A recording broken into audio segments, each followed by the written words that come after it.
बिस्मिल्लाहिर्रहमानिर्रहीम अस्सलाम वालेकुम। Welcome to Nawazish forces academy. I hope you are fine.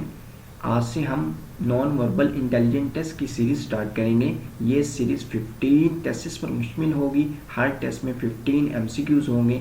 इस सीरीज़ का ये बेनिफिट होगा कि जो candidates non verbal intelligent test के हवाले से परेशान हैं वो ना सिर्फ अपना non verbal intelligent test easily clear कर सकते हैं बल्कि इसमें बहुत अच्छी परसेंटेज गेन कर सकते हैं। आपको इस सीरीज़ में कंप्लीट गाइड किया जाएगा कि नॉन वर्बल इंटेलिजेंट टेस्ट के क्वेश्चन को किस तरह आप सॉल्व कर सकते हैं, कौन सी टिप्स ट्रिक्स आप इस्तेमाल करते हुए विद इन शॉर्ट टाइम इनको इजीली सॉल्व कर सकते हैं इन क्वेश्चन को। तो आज हम फर्स्ट टेस्ट को डिस्कस करेंगे। फर्स्ट टेस्ट में हमारे पास 15 एमसीक्यूज़ हैं, most important most repeated MCQs हैं। तो चलिए स्टार्ट करते हैं। स्टार्ट करने से पहले अगर आपने अभी तक नवाजिश फोर्सेस अकेडमी चैनल सब्सक्राइब नहीं किया तो जल्दी से सब्सक्राइब कर लें और बेल आइकन के बटन को ऑन कर लें ताकि मेरी आने वाली हर नई informative video about Pakistan army, Pakistan navy, Pakistan air force आप तक बआसानी पहुँच सके। तो चलिए स्टार्ट करते हैं। फर्स्ट क्वेश्चन हमारे पास है, यानी कि कह रहा है कि ये फिगर ग्रेटर देन और लेस देन ये फिगर है, इन दोनों ने ये कर दिया है, ये यानी कि इसको बना दिया है। तो अगर ये वाली फिगर और ये वाली फिगर को मिलाएंगे तो कौन सी फिगर बनेगी, ये आपको मैं टिप बता रहा हूँ। आपने दरमियान की फिगर को स्किप कर देना आगे। इस टाइप का क्वेश्चन है, इस टाइप के क्वेश्चन को हल करने का ये तरीका है कि ग्रेटर देन और लेस देन को इन्होंने मिलाया तो क्या बना दिया, ये फिगर बना दिया। हमने क्या करना है, इस फिगर को और इस फिगर को जब हम कंबाइन करेंगे, जारी बात है हमें पता इधर से हिंट मिल गया, इन दोनों फिगरों को कंबाइन करने से जो शेप बनेगी वही हमारा करेक्ट आंसर होगा। तो चेक करते हैं कौन सी शेप बननी है इनमें से। तो देखें ए की तरफ आए, ए में हमें शेप नज़र तो आ रही है, लेकिन एक और आपने पॉइंट नोट करना है, सेंटर में इसमें क्या है, ब्लैक सर्कल है। इधर क्या है, ब्लैक सर्कल, और इसके नीचे वाइट सर्कल है, जबकि इधर सेंटर में क्या है, एम्प्टी है। ये सेंटर से एम्प्टी है, ये भी एम्प्टी है। तो जारी बात है जो शेप बनेगी वो भी सेंटर से एम्प्टी होगी। और नीचे क्या होगा, ये आप देख सकते हैं, जो फर्स्ट सीरीज यानी कि फर्स्ट पीस में जो फंक्शन है उसके जो नीचे है वो वाइट सर्कल है। तो जारी बात है जो थर्ड सीरीज में यानी कि थर्ड रो में पहला फंक्शन है उसके नीचे भी वाइट सर्कल है। तो जारी बात है जो फिगर बनेगी उसके नीचे भी वाइट सर्कल होगा। आप देख सकते हैं इसमें वाइट सर्कल है नहीं है, तो ए तो हमारा आंसर हो ही नहीं सकता क्योंकि ये हमारी कंडीशन को सेटिस्फाई नहीं कर रहा। बी को चेक करते हैं, बी में तो वो शेप ही नहीं बन रही। सी को चेक करते हैं, सी में भी नहीं वो बन रही शेप। डी को चेक करते हैं, डी में भी वो शेप नहीं बन रही। ई को चेक करते हैं, तो कैंडिडेट्स आप देख सकते हैं कि इस शेप को और इस शेप को जब कंबाइन किया तो ये शेप क्रिएट होगी और ये हमारी कंडीशन को भी सेटिस्फाई कर रही है। तो हम कह सकते हैं कि ई हमारा करेक्ट आंसर है। ठीक है, नेक्स्ट क्वेश्चन की तरफ मूव ऑन करते हैं। क्वेश्चन नंबर 2 हमारे पास है, select the correct figure from the following. कह रहा है कि इसमें से कौन सी फिगर करेक्ट है। अब ये देखिए, ये कंपैरिजन टाइप क्वेश्चन है, इसका कंपैरिजन इसके साथ किया। अब हमने हिंट लेना है। देखिए पहले सर्कल लिया है यानी कि वाइट सर्कल है, वाइट सर्कल के अंदर इन्होंने ट्राइंगल को एडजस्ट किया है। वो कैसे किया, देखिए पहले वाइट था तो ब्लैक कर दिया सर्कल, इधर ट्राइंगल की शेप अपवर्ड है, इधर ट्राइंगल की शेप इन्होंने क्या कर दी, डाउनवर्ड कर दी, यानी कि डायरेक्शन ऑपोजिट कर दी। यही टिप हमने इस्तेमाल करते हुए इस फंक्शन में अप्लाई करनी है। देखिए ये ब्लैक है तो हमने रेक्टेंगुलर क्या लेना है, वाइट। अब हम इसमें से देखते हैं कि वाइट रेक्टेंगुलर कौन कौन सा है। देखिए आप देख सकते हैं ये तो ब्लैक है, ये तो हमारी कंडीशन को, पहली कंडीशन को सेटिस्फाई नहीं कर रहा, तो ये तो रॉन्ग है। अब देखें बी और सी रेक्टेंगुलर वाइट नज़र आ रहे हैं, तो डी में भी आप देख सकते हैं रेक्टेंगुलर है नहीं, तो डी भी हमारी कंडीशन को सेटिस्फाई नहीं करता। अब बी और सी में से कौन सा करेक्ट आंसर होगा, आप देख सकते हैं डायरेक्शन क्या करनी है, ऑपोजिट करनी है। अब जब जारी बात है इसकी डायरेक्शन ऑपोजिट करनी है, और एक और चीज़ कलर भी क्या है, वो भी ऑपोजिट करना है, यानी कि वाइट है तो ब्लैक है, ब्लैक है तो वाइट कर देना है। अब देखें इधर वाइट है तो ब्लैक करना है। अब इधर देख सकते हैं जब डायरेक्शन इसकी ऑपोजिट करेंगे, ये वाला जो हिस्सा ये नीचे आ जाएगा, ये वाला ऊपर चल जाएगा। तो पहले बी को चेक करते हैं, हम देख सकते हैं कि ये वाला हिस्सा ऊपर चला गया और ये वाला नीचे आ गया। तो that is why B is correct answer, क्योंकि ये हमारी कंडीशन को सेटिस्फाई कर रहा है। सी हमारी कंडीशन को सेटिस्फाई नहीं कर रहा है। वो किस तरह नहीं सेटिस्फाई कर रहा है, क्योंकि उसने उसकी डायरेक्शन चेंज नहीं की, वो वैसी एज इट इज़ वैसे ही आ रहा है। तो सी हमारा करेक्ट आंसर नहीं होगा, बी हमारा करेक्ट आंसर होगा। ठीक है, नेक्स्ट क्वेश्चन की तरफ मूव ऑन करते हैं। क्वेश्चन नंबर 3 हमारे पास है, ये भी एक कंपैरिजन टाइप क्वेश्चन है, बहुत इंपॉर्टेंट क्वेश्चन है। देखिए कह रहा है कि इन पार्ट्स को जब इन्होंने कंबाइन किया तो इनसे ये फंक्शन यानी कि ये एक पार्टिकल बन गया। अब इन पार्ट्स को कंबाइन करेंगे तो इससे कौन सा पार्टिकल बनेगा, ये इसका क्वेश्चन है। अब देखिए इसमें भी हमने यानी कि हमें पहली चीज़ को देखना पड़ेगा। अब देखिए इन्होंने क्या किया कि ये लिया है फर्स्ट। अब देखते हैं कि ये कौन सा इनका एलिमेंट है, यानी कि आपने नोट किया फर्स्ट सेकंड, यानी कि इन्होंने पहले सेकंड एलिमेंट लिया। अब हम क्या करेंगे, हम भी सेकंड एलिमेंट लेंगे। देखें सेकंड एलिमेंट इनमें से कौन सा, ये वाला बन रहा है। हम सेकंड एलिमेंट इसमें ये लेंगे, ठीक हो गया। उसके बाद इन्होंने क्या किया, यानी कि लास्ट से थर्ड एलिमेंट लिया। अब हम क्या करेंगे, हम भी लास्ट से थर्ड एलिमेंट लेंगे। वो कौन सा है, ये वाला एलिमेंट है हमारा, ठीक है। उसके बाद इन्होंने क्या किया कि लास्ट से लास्ट वाला एलिमेंट लिया है, ठीक है। अब हम क्या करेंगे, हम भी लास्ट वाला एलिमेंट लेंगे। आप देख सकते हैं कि पहला, दूसरा और तीसरा इनकी जो फर्स्ट रो है वो सेम है, जबकि डी की फर्स्ट रो सेम नहीं है। तो हम इधर से कह सकते हैं कि डी हमारा करेक्ट आंसर हो ही नहीं सकता, क्योंकि वो कंडीशन को नहीं सेटिस्फाई कर रहा है। तो डी को हम निकाल दें। हम देखते हैं इन तीनों में से कौन सा हमारा करेक्ट आंसर होगा। अब नीचे वाली रो में आ जाते हैं। इन्होंने क्या किया, इसमें इन्होंने इधर सेकंड लास्ट ले लिया। अब हम क्या करेंगे, हम भी सेकंड लास्ट ले लेंगे, ठीक है। सेकंड लास्ट ले लिया, ठीक है। अब इधर से आपने नोट किया, एक और मजीद सिंप्लीफाई होगी, यानी कि बी भी हमारी कंडीशन को सेटिस्फाई नहीं कर रहा, तो हमने बी को भी इधर से माइनस कर देना। अब ए और सी की बात रहेगी, ए और सी में कौन सा करेक्ट आंसर होगा। और सिंप्लीफाई मजीद करते हैं।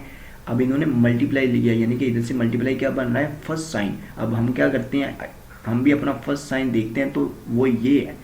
जबकि ए में आपने नोट किया, ए में ये साइन एज इट इज नहीं आ रहा, तो डेट इज वाई ए भी हमारा इनकरेक्ट आंसर है। तो हमारे पास करेक्ट आंसर क्या आया, C. C is correct answer in this series. Next question की तरफ मूव ऑन करते हैं। कह रहा है कि which come next in the following series. ये भी एक सीरीज टाइप क्वेश्चन है। कह रहा है कि इस सीरीज के बाद कौन सी सीरीज आई। आपने एक बात नोट करनी है, अब ये पहले अपवर्ड है। जब इन्होंने अपवर्ड किया है तो इसको अगली सीरीज इन्होंने क्या की है, यानी कि इसकी डायरेक्शन को रोटेट किया थोड़ा सा, ठीक हो गया। जब रोटेट कर दिया उसकी ऑपोजिट कर दिया, क्या किया, यानी कि पहले वाली direction as it is opposite कर दी। ऑपोजिट डायरेक्शन क्या की, उसको ब्लैक कर दिया।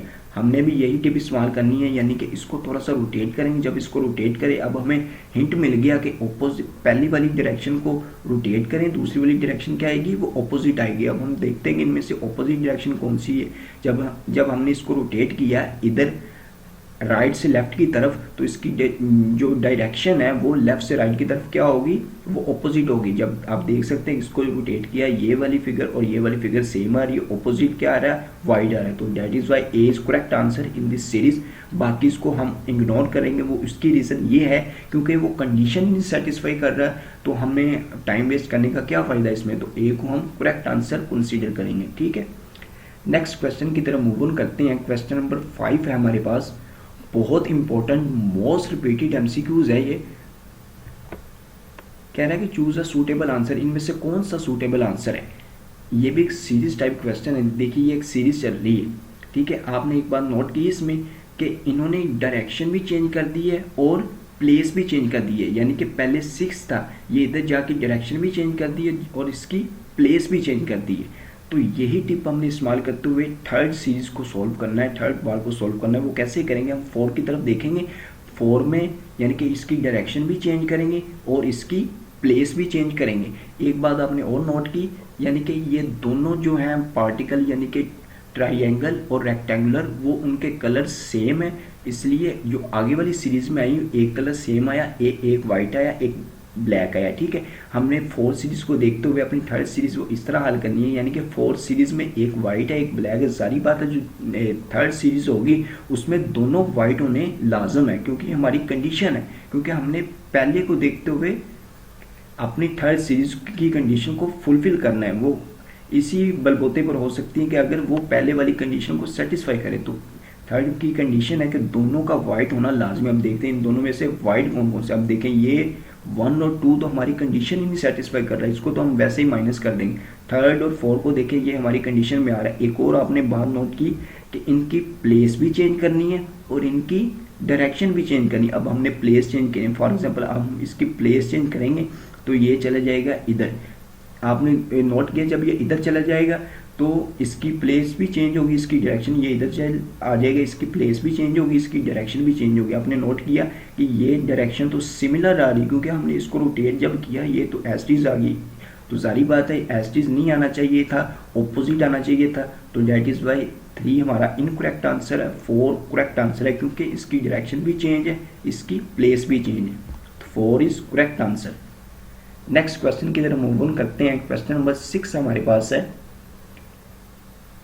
कह रहा है कि what come next in the following series. कह रहा है कि ये सीरीज एक चल रही है, इसमें से कौन सी सीरीज नेक्स्ट आएगी। आपने नोट किया कि सर्कल है, सर्कल के बाद ट्राइंगल है, ट्राइंगल के बाद फिर रेक्टेंगुलर है, रेक्टेंगुलर के बाद फिर सर्कल। अब सर्कल के बाद हमने पीछे वाली सीरीज को देखते हुए आगे वाली सीरीज को चलाना है। सर्कल है, सर्कल के बाद जारी बात है फिर क्या आएगा, ट्राइंगल आएगी, तो ट्राइंगल इज करेक्ट आंसर, बाकी को स्किप कर दें। ठीक है, नेक्स्ट क्वेश्चन की तरफ मूव ऑन करते हैं। क्वेश्चन नंबर 7 है हमारे पास, कह रहा है कि select the suitable answer in the following figure. कह रहा है कि ये पीसेस दिए हैं, कौन सा पीस इधर आप एडजस्ट करेंगे जिससे ये फिगर फुलफिल हो जाएगी। आपने नोट किया कि हमें रिक्वायर्ड क्या है, यानी कि ये कॉर्नर चाहिए, ये भी कॉर्नर चाहिए, और सेंटर में क्या है, ई वाली कंडीशन भी सेटिस्फाई होनी चाहिए। पहले को चेक करते हैं। पहले में आपने नोट किया कॉर्नर तो सेटिस्फाई हो रहे हैं, लेकिन सेंटर में हमें क्या चाहिए, ई वाली, जबकि ई वाली कंडीशन इधर सेटिस्फाई हो ही नहीं रही, तो ए को हम इनकरेक्ट कंसीडर करेंगे। बी की तरफ मूव ऑन करते हैं। बी में आपने नोट किया कि चाहिए थे हमें कॉर्नर, लेकिन हमें क्या मिल रहे हैं, वो ई वाली शेप्स मिल रही है। ठीक है, तो बी भी हमारी कंडीशन सेटिस्फाई नहीं हो रही। सी की तरफ मूव ऑन करते हैं। सी को आप देखें कि हमें कॉर्नर भी मिल रहे हैं, ठीक है, और जो दरमियान में हमें यानी कि सेंटर्स में ई की कंडीशन दी थी वो भी हमें सेटिस्फाई होती हुई नजर आ रही है। तो डेट इज वाई हम कहेंगे कि C is correct answer in this series, because D में तो वो कंडीशन ही नहीं सेटिस्फाई हो रही। ठीक है, सी हमारा करेक्ट आंसर है। नेक्स्ट क्वेश्चन की तरफ मूव ऑन करते हैं। क्वेश्चन नंबर 8 है, ये भी most important most repeated MCQs है। कह रहा है कि which of the image A is to E, यानी कि ए का ई के साथ क्या इमेज होगा इन दिस सीरीज। आपने इस क्वेश्चन में एक बात नोट की, वो ये कि यानी कि जो आउटसाइड था उसको नेक्स्ट सीरीज में क्या कर दिया, इनसाइड। इधर से हमने हिंट मिला, दरमियान में जितनी मर्जी सीरीज है उसको आप स्किप कर दें, लास्ट सीरीज पर चले जाएं और उससे जो नेक्स्ट सीरीज आपको रिक्वायर्ड है उसको आप हल करना शुरू कर दें। इधर से हमने हिंट लिया कि जो आउटसाइड है उसने अगली सीरीज में इनसाइड हो जाना। आप इधर देखें, अब ये आउटसाइड है, इसने नेक्स्ट सीरीज में क्या हो जाना है, इनसाइड। अब देखते हैं इनमें से इनसाइड कहाँ होती हुई हमें नजर आई। ये तो हो ही नहीं रही, क्योंकि ये तो अपोजिट इसकी डायरेक्शन है। ठीक है, इसमें देखें, इसमें भी नहीं हो रही, इसमें देखें, इसमें भी नहीं। इसमें देखा आपने कि यानी कि ये आउटवर्ड था और ये इनवर्ड आ गया, तो डेट इज वाई सी हमारा करेक्ट आंसर है। अब देखें, इसमें तो ये कंडीशन इनसेटिस्फाई हो रही, ना डी में हो रही है ना ई में हो रही है, तो सी में कंडीशन सेटिस्फाई हो रही है, तो सी हमारा करेक्ट आंसर है। ठीक है, नेक्स्ट क्वेश्चन की तरफ मूव ऑन करते हैं। क्वेश्चन नंबर 9 है हमारे पास, कह रहा है कि select the suitable answer in the finger. कह रहा है कि कौन सा पीस को हम इधर एडजस्ट करें जिससे ये फिगर कंप्लीट हो जाए। तो चेक करते हैं, पहले हम चेक करते हैं कि हमें रिक्वायर्ड क्या क्या चीज़ें। देखिए, हमें कॉर्नर चाहिए ये वाली कंडीशन को सेटिस्फाई करने के लिए, ठीक है। दरमियान में स्पेस चाहिए, कम स्पेस होनी चाहिए, इधर से भी ये कॉर्नर चाहिए। देखते हैं कि पहली कंडीशन को लेते हैं, पहले पार्ट को लेते हैं। कॉर्नर तो सेटिस्फाई होते हुए नजर आ रहे हैं, ऊपर वाले कॉर्नर भी सेटिस्फाई हो रहे हैं, लेकिन आपने नोट एक चीज़ की कि दरमियान में हमें गैप कम इधर दिखाई दे रहा है, जबकि इधर गैप ज़्यादा है, तो ए कंडीशन सेटिस्फाई नहीं कर रहा, तो ए को हम स्किप करेंगे। बी की तरफ मूव ऑन करते हैं। बी में भी कॉर्नर दिखाई होते हुए फुलफिल नज़र आ रहे हैं, इधर से भी आ रहे हैं, लेकिन एक बात आपने और नोट की कि जो हमें चाहिए क्या है कि सेंटर में गैप होना चाहिए, जबकि ये अपवर्ड है यानी कि ज़्यादा ऊपर है, इसलिए बी भी इनकरेक्ट है। ठीक है, सी की तरफ मूव करते हैं। देखिए, सी में भी हमें ये कॉर्नर सेटिस्फाई होते हुए नज़र आ रहे हैं, ठीक है, इधर से भी आ रहे हैं। आपने एक बार नोट की कि इसके सेंटर में बिल्कुल वही स्पेस, ये स्पेस और ये स्पेस सिमिलर है, तो that is why C is correct answer in this series. अब डी को चेक कर सकते हैं, डी में भी गैप ज़्यादा है, इसलिए डी को हम इनकरेक्ट समझेंगे, सी हमारा करेक्ट आंसर है इन दिस सीरीज। ठीक है, नेक्स्ट क्वेश्चन की तरफ मूव ऑन करते हैं। क्वेश्चन नंबर 10 है हमारे पास, select the correct figure in the following series. कह रहा है कि ये एक सीरीज है, इसमें से कौन सी फिगर को आप इधर एडजस्ट करेंगे जिससे ये डायग्राम ये कंप्लीट हो जाए। तो हमें पहले रिक्वायर्ड क्या चीज़ है। सबसे पहले इस टाइप के क्वेश्चन को हल करने का ये तरीका है, ये टिप है कि आप वो चीज़ें नोट करें कि जो आपको रिक्वायर्ड है।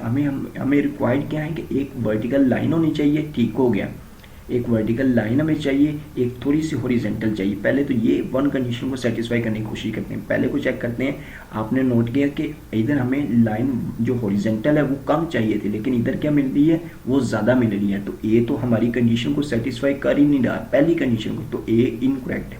बी की तरफ मूव करते हैं। बी में आपने नोट किया कि हमें हॉरिजॉन्टल भी चाहिए थे, जबकि ये वर्टिकल शो कर रहा है, तो बी भी हमारी कंडीशन को सेटिस्फाई नहीं कर रहा, बी भी इनकरेक्ट है। सी की तरफ मूव करते हैं। सी तो ऑटोमेटिक ही नहीं कर रहा, सी तो है ही इनकरेक्ट, कंप्लीटली इनकरेक्ट है। डी की तरफ मूव करते हैं। डी में आपने देखा कि ये हॉरिजॉन्टल भी हमारी कंडीशन को सेटिस्फाई कर रहा है, वर्टिकल भी कर रहा है, और बाकी कंडीशन जो सेकंड है उसको भी सेटिस्फाई कर रहा है। तो that is why D is correct answer in this series. ठीक है, नेक्स्ट क्वेश्चन की तरफ मूव ऑन करते हैं। क्वेश्चन नंबर 11 है हमारे पास, मोस्ट इंपॉर्टेंट एमसीक्यूज है। देखिए कह रहा है कि ये एक ट्राइंगल है, ठीक है, इसके साथ एक और ट्राइंगल मर्ज कर दी तो ये शेप बन गई। तो अब ये रेक्टेंगुलर दिया, कह रहा है कि इसको फिर आगे सीरीज में क्या इसकी सीरीज आएगी। आपने देखा एक बात नोट की कि इस टाइप के क्वेश्चन को हमने सोल्व करने का वही टिप इस्तेमाल करना है कि आपने पिछली वाली सीरीज को देखते हुए अगली वाली सीरीज को चलाना है। आप देखें इसमें कि इन्होंने पहले ये एक ट्राइंगल थी, इसके साथ मर्ज की दूसरी ट्राइंगल, और दरमियान में जो ट्राइंगल थी जो इसके आउटवर्ड में पड़ी हुई थी उनको सेंटर से कट कर दिया। अब देखें हमारे पास एक रेक्टेंगुलर है, हम दूसरी रेक्टेंगुलर को कंबाइन करेंगे और बाहर जो पड़े हुए हैं उनको मर्ज करते हैं, यानी कि दरमियान से कट कर देंगे। एक बात और तो आपने नोट करनी है इधर, वो ये है कि यानी कि ये देखें इन्होंने इधर से कॉर्नर से इसको ना मतलब निशान लगाया है, सेकंड जो ट्राइंगल है उसको भी कॉर्नर से निशान लगाया है। तो हमने एक बात नोट रखनी है कि इसकी डायरेक्शन हमने चेंज नहीं करनी। वो डायरेक्शन चेंज इसलिए नहीं करनी क्योंकि हमें सीरीज में ये बताया जा रहा है कि उन्होंने इधर से निशान लगाया है, सेकंड वाली ने भी इधर से आके निशान लगाया है, ये नहीं कि उन्होंने एक इधर से लगा दिया और एक इधर से लगा दिया। तो हमने ये बात भी कंडीशन को जेहन में रखना है कि दोनों की जो निशान है, यानी कि दोनों के जो पॉइंट ऑफ कॉन्सिडेंस है वो सेम होने चाहिए, यानी कि पॉइंट ऑफ जो उनके ज्वाइनिंग पॉइंट है वो दोनों के सेम होने चाहिए। अब देखें इसका पॉइंट भी ये है, तो सारी बात जो नीचे वाला आएगा उसका पॉइंट भी इस तरफ होगा। अब देखें ए को देखें, ए में क्या है, जो ज्वाइनिंग पॉइंट है वो ऑपोजिट आ रहे हैं, जबकि इधर जो फर्स्ट कंडीशन हमें बता रही है उनके पॉइंट सेम होने चाहिए। तो ये तो हमारी कंडीशन को सेटिस्फाई नहीं कर रहा है। ठीक है, बी की तरफ देखते हैं, बी में हमारी कंडीशन आ रही है। सी की तरफ देखते हैं, सी में भी हमारी कंडीशन आई, जबकि डी को देखें, डी भी हमारी कंडीशन को सेटिस्फाई नहीं कर रहा फर्स्ट को, क्योंकि ज्वाइनिंग पॉइंट सेम होने चाहिए, जबकि इधर ज्वाइनिंग पॉइंट्स डिफरेंट है। तो ए और डी को तो वैसे स्किप कर देंगे। अब बी और सी में से कौन सा करेक्ट आंसर होगा। एक बात और आपने नोट की इधर कि जो बाहर जो आउटवर्ड में ट्राइंगल है उनकी भी डायरेक्शन उन्होंने चेंज नहीं की, उनको भी एज इज वैसे ही रखा। वही बात, वही मेथड हमने इस्तेमाल करना है, वही रूल हमने पहले वाले का इस्तेमाल करना है कि डायरेक्शन चेंज नहीं करनी हमने। अब देखें इधर बी में क्या है, बी में डायरेक्शन चेंज नहीं हुई, जबकि सी में क्या है, सी में डायरेक्शन चेंज होगी। तो that is why B correct answer है, C is incorrect. Okay, next question की तरफ मूव ऑन करते हैं। क्वेश्चन नंबर 12 हमारे पास है, कह रहा है कि फाइंड द आउट ऑफ, यानी कि इनमें से कौन सा डिफरेंस है। अब देखें सीरीज चल रही है, इसमें भी ये ऊपर सर्कल है, साथ वाले में क्या शेडो कर दिया। अब नीचे वाली सीरीज में क्या किया है, शेडो इधर आ गया, सर्कल इधर चला जाएगा। अब नेक्स्ट जो सीरीज चलेगी वो इस तरह चलेगी ना, क्योंकि पीछे वाली सीरीज इस तरह चल रही थी, नेक्स्ट सीरीज चलेगी यानी कि ये जो सर्कल है ये इधर आ जाएगा और ये शेडो है वो इधर चल जाएगी। जबकि थर्ड में हमें नजर आ रहा है ऐसा नहीं है, तो थर्ड हमें आउट नजर आ रहा है। जबकि 4 में देखें, 4 में वही सीरीज चल रही है, 2 के बाद वो 4 वाली सीरीज चल रही है, फिर 5 चल रही है, जबकि 3 वाली सीरीज आनी चाहिए थी 4 से पहले, जबकि ऐसा नहीं है। तो that is why 3 is correct answer in this series. ठीक है, नेक्स्ट क्वेश्चन की तरफ मूव ऑन करते हैं। क्वेश्चन नंबर 13 है हमारे पास, most important most repeated MCQs है। कह रहा है कि which of the image A is to E, A का ई के साथ क्या इमेज है इन दिस सीरीज। आप देखें मैंने पहले भी बताया कि जो ये सीरीज टाइप क्वेश्चन है इसको सॉल्व करने का वही तरीका है, वही टिप आपने इस्तेमाल करनी है कि पहली सीरीज को देखें, देन आप उस सीरीज पर चले जाएं जो सीरीज आपको रिक्वायर्ड है। बाकी सीरीज दरमियान में ख्वाह वो 1000 हैं, 2000 हैं, जितनी मर्जी भी हैं, ख्वाह वो 2 हैं, 3 हैं, 4 हैं, जितनी मर्जी भी हैं, आप उन सीरीज को स्किप करते हैं। जो सीरीज आपको रिक्वायर्ड है आप उसी पर चले जाएँ पहले को देखते हुए। आप देखें पहली सीरीज को हमने देखा क्या किया इन्होंने, यानी कि डायरेक्शन प्लेस चेंज की है और एल की डायरेक्शन चेंज कर दी है, ठीक है।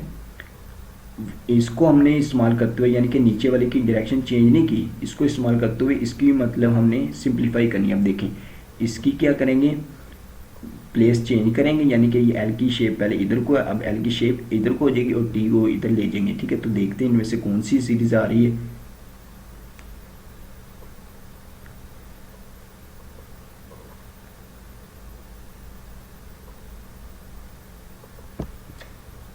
यानी कि अब देखें ये ऊपर को है, ये नीचे को है, ठीक है। ये नीचे को, जारी बात है ये नीचे होगा, तो ये तो हमने चेंज करनी नहीं है इसमें, ठीक है। तो ये एस चीज़ वैसे आ जाएगी, ठीक है। ये टी इधर चल जाएगा, ये एल की डायरेक्शन इधर आ जाएगी। तो देखते हैं इनमें से कौन सा आएगा फिर, यानी कि ये तो हमने चेंज करनी नहीं थी। ये देखें आप, सी डी ई, ये हमारी तो फर्स्ट कंडीशन को सेटिस्फाई नहीं कर रहा है, क्योंकि हमें इसकी डायरेक्शन चेंज करने का बोला ही नहीं गया, क्योंकि इसका हमें कैसे पता नहीं बोला गया, क्योंकि हमने फर्स्ट सीरीज़ को देखते हुए इसको हल करना था, इसको फर्स्ट सीरीज़ को देखते हुए इसको सॉल्व करना था। इसमें तो फर्स्ट सीरीज़ में तो इसकी डायरेक्शन चेंज ही नहीं हुई, तो जारी बात है थर्ड सीरीज़ में इसकी डायरेक्शन भी नहीं चेंज होगी, फोर्थ सीरीज़ में भी ऐसी चीज़ आएगी। तो देखें जबकि सी डी और ई में डायरेक्शन चेंज कर दिया, तो ये हमारी कंडीशन को सेटिस्फाई नहीं कर रहा। तो अब ए और बी में से कौन सा आंसर होगा, ठीक है। हमने देखा कि प्लेस भी चेंज करनी है, जब हम टी की प्लेस को चेंज करेंगे टी इधर चल जाएगा, एल की प्लेस को जब हमने चेंज करेंगे तो एल जारी बात इधर आ जाएगा। जबकि आप ए में देख सकते हैं कि एल की प्लेस उन्होंने चेंज नहीं की, तो जबकि बी में चेंज की है, तो that is why B is correct answer in this series, ठीक है। क्वेश्चन नंबर 14 की तरफ चलते हैं। कह रहा है कि what is the different from the, यानी कि इसमें से कौन सा डिफरेंट है।